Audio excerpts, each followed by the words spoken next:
Welcome to the Morgan News Hour. I'm your host, Deanna Neal, and today joining me is Yewande Davis. Now, she's with Dignity, an art show and a art talk curated by Baltimore-based painters and visual artists.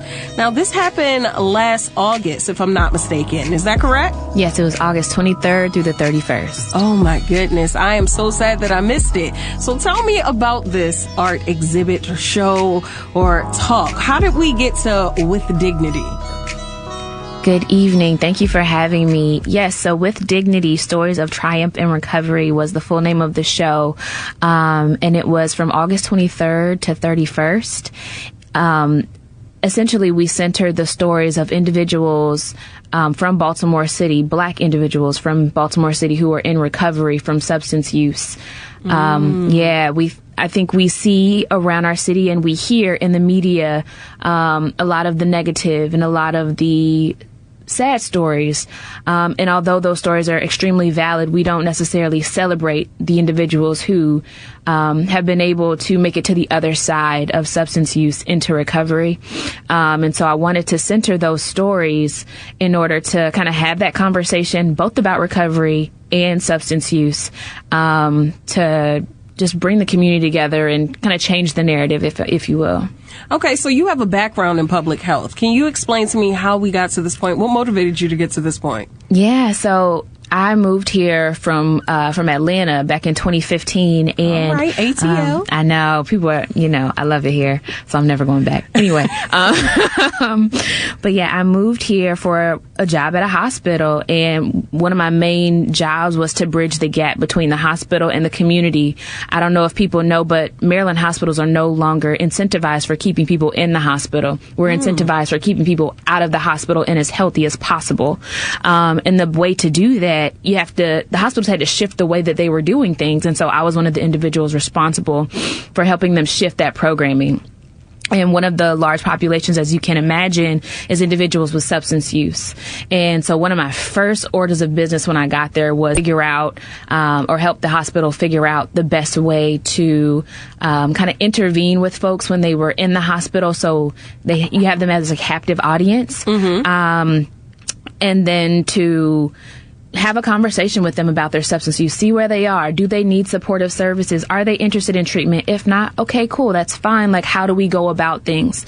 And I ended up hiring several individuals from the community who are in active recovery to be these intervention staff, if that makes sense. Okay. And so they worked with the doctors and the nurses and the social workers to work with folks who are actively struggling with addiction and connect them to the resources that they needed.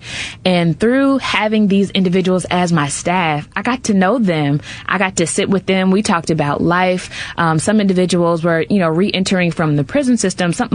These are folks from the community, and seeing the pride they had in, where they had come from being in recovery, but also seeing some of the struggles that they had, trying to figure out how to go about not having their wages garnished from something that happened 10 years ago, or finding a place to live that suited the life that they were trying to live, and all of those things, and just watching them triumph after triumph after triumph. I was like, oh, people need to hear these stories and see that although we see people struggling and we see people sick, there is another side where people are well and they're getting better and better and better. And so that's where the show came from.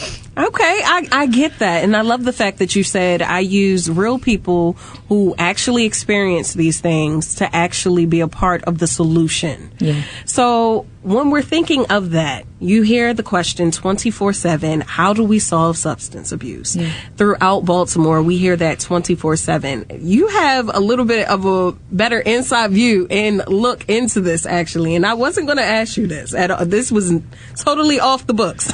Yeah. But what are your thoughts on how we can help to cure? Because first off, I think part of the problem is we don't acknowledge it as a disease. Absolutely true. We look at it as self-impulsion, or we give it a negative stigma or connotation. Can you speak a little bit more about that? Yeah, you absolutely touched on some of it. So first off, I'm going to say it feels like the world peace question. So I don't have all the answers, Sway. But what I do think, to your point, so stigma is a huge piece of it.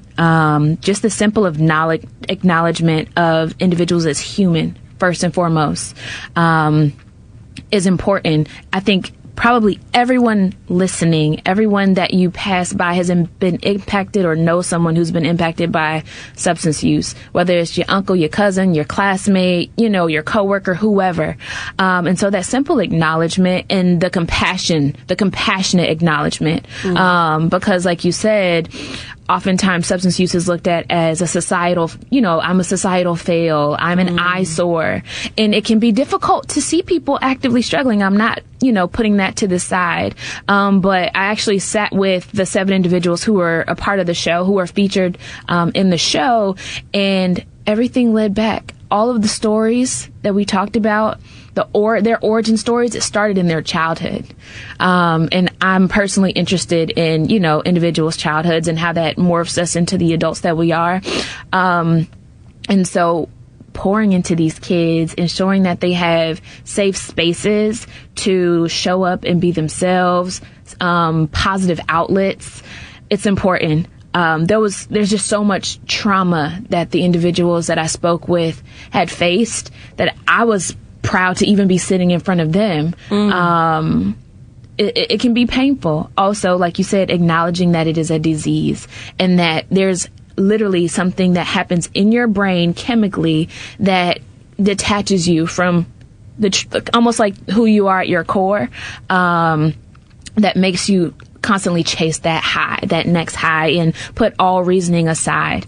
And so, as I said, just the compassion and thinking about, this is somebody's brother, sister. This is the big man on campus. This is grandpa. These are our brothers and sisters. And so, I'm no better than you. And it could easily, very, very easily be me, on the other side of the bed, the hospital bed, if that makes sense. Okay, so share some of the stories that you had the opportunity to experience at this exhibit. Yeah, and so I'm going to say there's a brief kind of trigger warning, if you will. There were a couple individuals who were violated by family members as a child.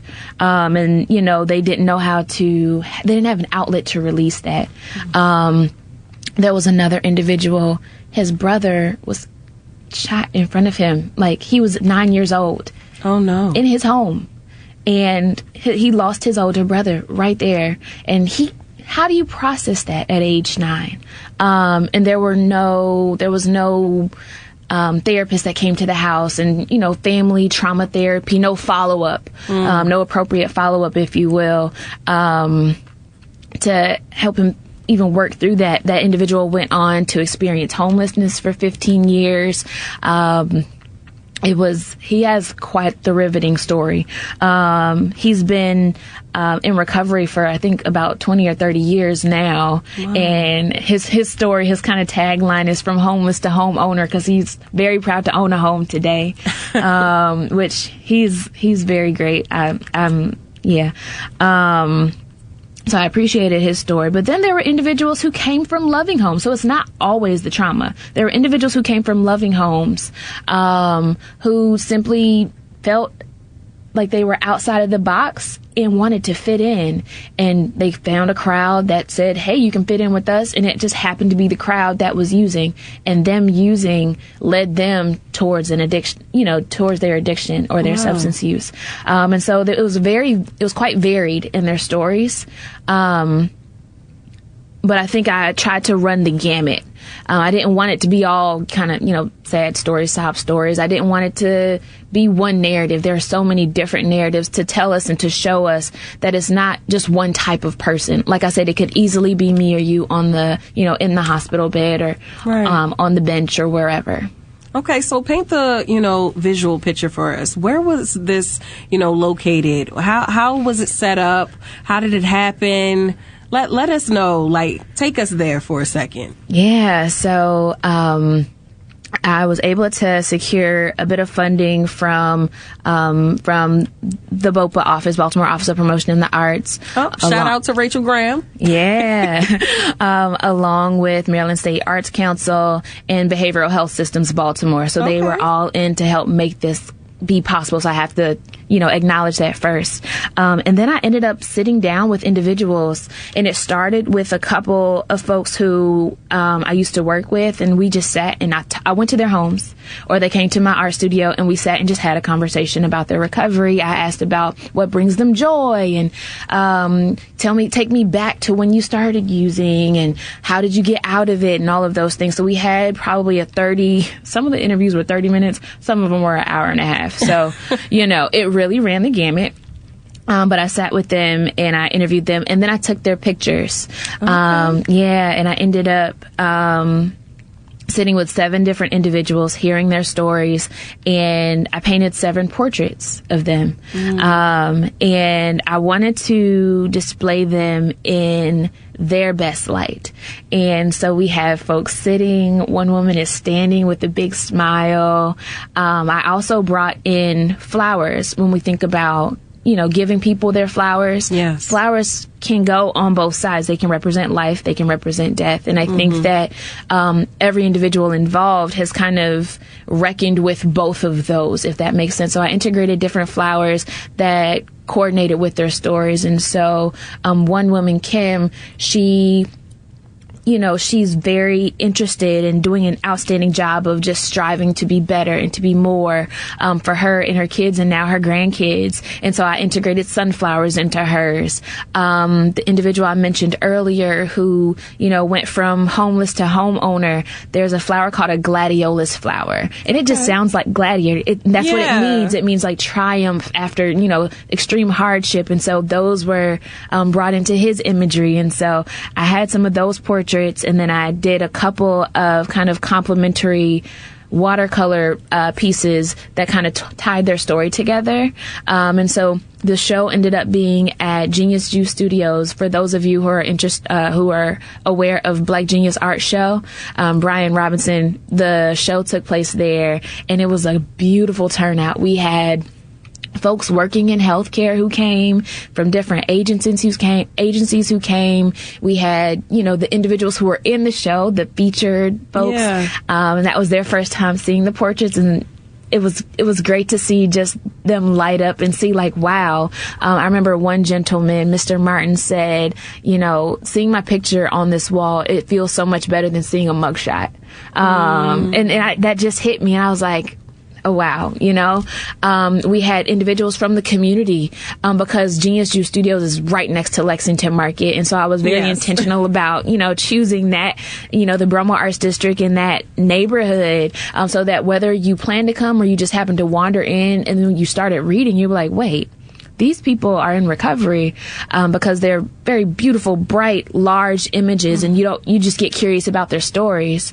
And so I kind of had the complement of the artwork and the verbal stories to go along with it. And then we had an artist talk that featured a couple of the individuals featured in the show as well. Okay. Now, are the paintings and the portraits still located down there, or? Okay. No, there's a different show in that studio now. Okay. However, the pieces and the portraits are available. I have kind of a virtual viewing room on my website. Okay, so where's that at? So it's www.resoluterose.com/with-dignity-exhibition. Okay, I would love to see those portraits for sure. Yeah. Now, I want to talk about art and the power of healing through art. How do we get to this point? And how are these people using their artwork to heal? Yeah, so I think that, so I'm going to make it a little bit personal for a moment and say that art saved me. I remember when I was in the arts, I should say, have always kind of kept me, if that makes sense. When I was in middle school, I went to a new school from an elementary school where I knew everyone. And it sounds like, wow, this was so long ago. But once again, the childhood is when it starts. Right. And I didn't know anyone at this school. And the kids, it's middle school. And the kids just turned out to not be very nice, not be very fond of me. Don't worry, they weren't nice to me either. And so I ended up feeling, very alienated. I was bullied, and I, at the time, was playing a musical instrument. I played the viola, and so I poured myself into my academics and my music, and I was like, all right, I know these things for sure. And as time went on, I kind of, dabbled and dabbled in different arts, and then once I graduated from grad school, I was in Atlanta, and I went through a bad breakup, and but it was actually very traumatic for me, just the story of how things unfolded, and that's a conversation for another day. But my sister at the very same time voluntold me to begin painting. She did. I love how you said that. I was like, wait, what? We're not going to skip past the fact that you said sis said voluntold. Yeah, she absolutely voluntold me. Her friend had just bought a home and wanted some art, but didn't have the money to afford, a bunch of fine art. She was like, oh yeah, Wande can paint. So I ended up doing several pieces for her, and as I was creating that artwork, I just found myself in such a beautiful space. And I was like, I don't want to let this feeling go. And so I kept creating from there. And it really helped me kind of move through what I was feeling at the time. And so my art has morphed into something that is for my self-care, but also it's grown into something that I also use for community care, if that makes sense. Yeah. And so I'm back in 2019, I was actually able to work with individuals in McElderry Park's neighborhood. Okay. And we co-curated this beautiful mural. There's actually 2 murals. We redid this breezeway space to be kind of a community safe space. And that was my first time seeing the true impact of art on a space with people from the neighborhood and bringing in all of the different voices. And I said I wanted to do more of that. And so I've done more murals, as of late. And I always make sure to integrate the voice of the community. But I think art allows people and their stories to be seen and heard. Because even when I was doing the mural in McElderry Park, little girls and little boys would walk up and say, hey, is that me? As I was painting. Aww. And it's just like, yeah, baby, that's you. That's you, baby. That's you. And kind of fast forwarding to my most recent show, having those individuals sit there or stand in front of, these images of them and to say like, wow, I have overcome so much. And this is a moment where people are looking at me and they're thinking, wow, what a beautiful human. Wow, these colors, or her smile, or I love her dress, or, these flowers complement her locks so gorgeously, or what have you. I think art it can be disarming to have difficult conversations. Yes. And with those conversations, we can move different things forward, such as the conversation about substance use, or joy, or childhood, or whatever you want it to do. So I think that art kind of removes the limits, if that makes sense. Yes. Now, when we're speaking of art envelops emotions. Yeah. Now, when you were going through the process of making these masterpieces, what emotions did you feel? And which one had the toughest emotions? I think that, 2 parts. When I was conducting the interviews, those are very intimate conversations. Right. And although I had everyone's permission to share their stories, I sat there, and as I listened, they were trusting me with parts of them that are very vulnerable, at least from where I sit. Right. And so making sure that I integrated those parts of them into the images of them in a way that felt non-exploitive, because this isn't about exploiting anyone's story. Right. It's really about illuminating who they are. The best thing that I can say I felt is honored. I really feel honored and humbled to be able to use my art and my gift as a vessel to, elevate these stories that deserve to be told. Even now, I feel my voice getting just a little bit shaky. It's okay. Because it's just like, wow, you've lived through so much, and I can't imagine me personally pulling myself from this space, having to speak on all of these things and moving forward in the way that you have moved forward with your life with such grace. And although it can be clumsy or sloppy or stressful or frustrating at times, like, you're doing it, you've done it, and you will continue to do it. And so I'm encouraged, I'm humbled, I'm honored, I'm excited for them. And I'm just grateful to have been a vessel. Absolutely. Now, do you have any other art exhibits coming up? Is there anything I could slide on through? Yeah, so I don't have an exhibit coming up that's on the books, but between now and next May, June, I'm putting together another series of paintings in there. So I'm a new mom. Congratulations. Thank you. I just had my second baby girl back in May. And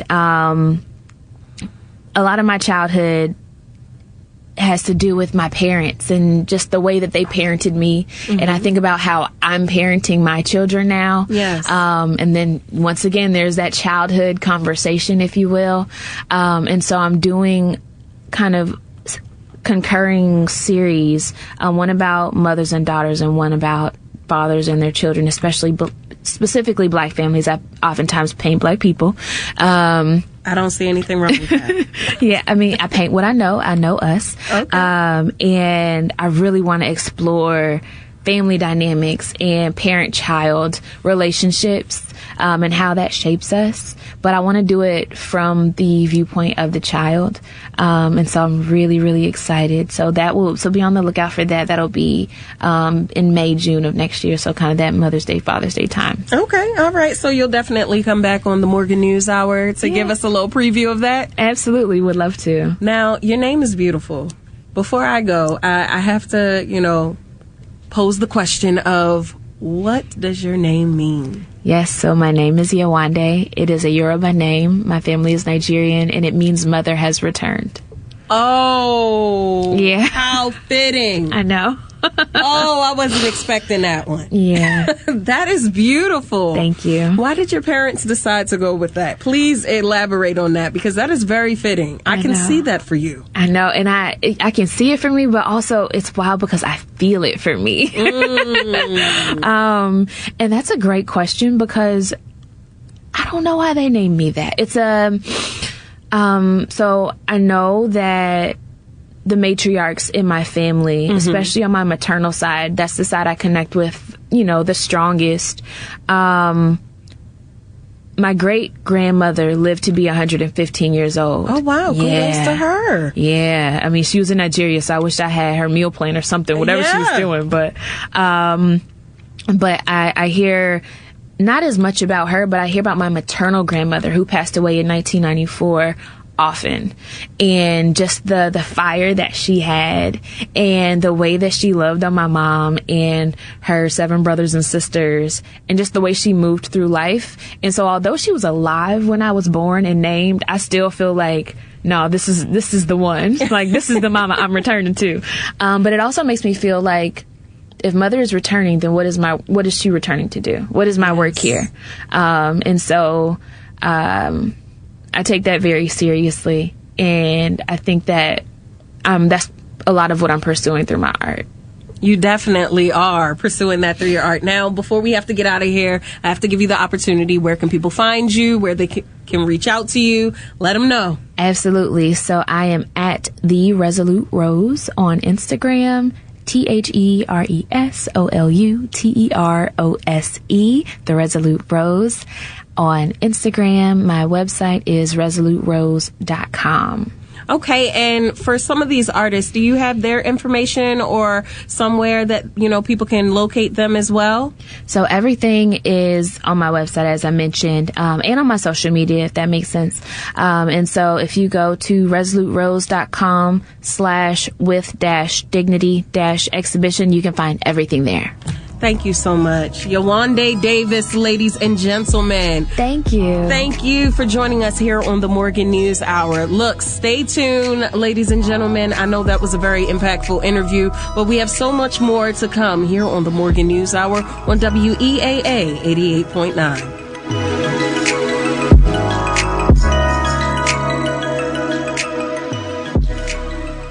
Tomorrow's leaders today from the school